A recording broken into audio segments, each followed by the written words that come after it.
Everyone, আসসালামু আলাইকুম। অনেকদিন পরে একটা ভিডিও তোমাদের সাথে শেয়ার করব।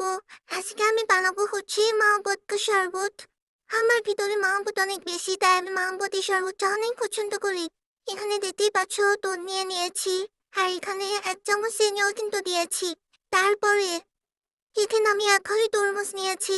আর অতগুলো তরমুজ দিলে মেলা হয়ে যেত দুধের অনুযায়ী, তাই ওখান থেকে আবার 1 ফালি করে নিয়েছি। এবার এই তরমুজটাকে ছুরির সাহায্যে চিকি চিকি চিকি করে কেটে নিব। আর তারপরে দুধের মধ্যে এই দেখো চিকি চিকি করে আবারও দিয়ে দিচ্ছি।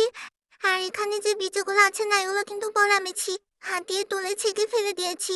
এ দেখো তো একটা আছে, তাও আমি হাত দিয়ে একটা একটা করে ফেলে দিচ্ছি।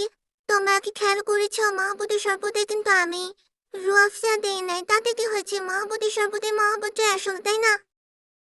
এইবার আমি এটাকে একটা গ্লাসে পরিবেশন করে নিয়েছি। তোমরা যে কোনো সুন্দর সুন্দর গ্লাসে পরিবেশন করতে পারো। ভিডিও ভালো লাগুক আর না লাগুক, একটা লাইক কিন্তু দিয়েছো প্লিজ।